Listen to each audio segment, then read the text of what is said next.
સહજાનંદ સ્વામી મહારાજની જય. નારી રત્ન ભુજના લાદીબાઈ.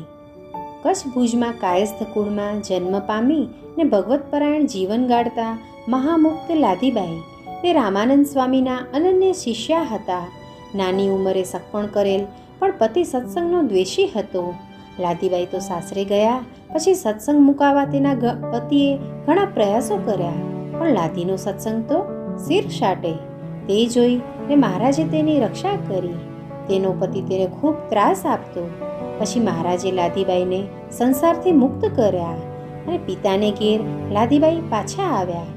પિતાએ નાની ઓરડી કરી આપી ને ભક્તિ કરતા કર્યા. એક વખત શ્રીહરિ શિયાળામાં સગડી તાપતા હતા ત્યારે લાદીબાઈ દર્શને આવ્યા. તે જ વખતે ત્યાં એક સમાધિવાળો દૈવી વૈરાગી આવ્યો ને દંભ કરવા માંડ્યો.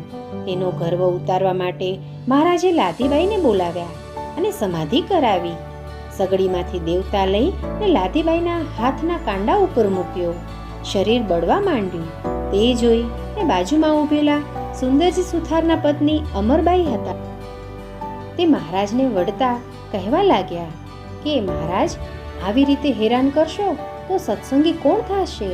તે સમયે નારાયણજી સુથાર પણ પાસે જ હતા. પછી પાખંડી બાવો સમાધિમાં બેઠો હતો. તેને ગંધ આવી. તે તો ડરનો માર્યો ત્યાંથી તરત જ ભાગ્યો કે પાછું વળીને જોયું પણ નહીં. પછી મહારાજે અમરબાઈને હસતા હસતા કહ્યું કે અમરબાઈ, હવે તમે લાદીને જગાડો. અમરબાઈ તો લાદીબાઈના કાનમાં સાદ કર્યો, લાદી, ઓ લાદી, પણ જાગે તો સમાધિ શાની? પછી મહારાજે જગાડી ને પૂછ્યું ત્યારે લાદીબાઈએ કહ્યું કે હું તો અક્ષરધામમાં તમારા દર્શને ગઈ હતી. એ વાત વિસ્તારીને લાદીબાઈએ સૌને કહી. એક વખત લાદીબાઈએ અન્નકૂટનો સમયો કર્યો ત્યારે સર્વે સત્સંગી બાઈઓએ અન્નકૂટના સમયાની સરસ સામગ્રી તૈયાર કરી. પછી લાદીબાઈએ મહારાજને પ્રાર્થના કરી કે મહારાજ, તમે પધારો. ત્યારે મહારાજે લાદીબાઈની પરીક્ષા કરી. તેમણે કહ્યું કે તમે તો વિધવા છો, પણ મારા વચને સધવાનો વેશ ધારી 16 શણગાર સજો અને દેશલસર તળાવમાંથી માથે બેડું ભરી ભીડ બજારની વચ્ચે થઈને આવો તો અમે આવીએ. લાદીબાઈ તો તરત જ તૈયાર થયા. સુવાસિનીનો વેશ ધારી ને પાણી ભરીને આવતા હતા.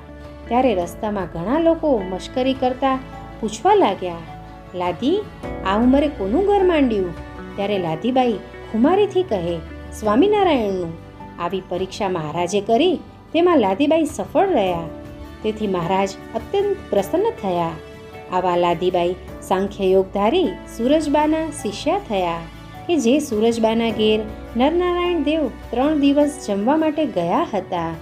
મહારાજે જમકુબાઈ એટલે કે માતાજીને સાચવવાની પણ ભલામણ લાદીબાઈને કરી હતી.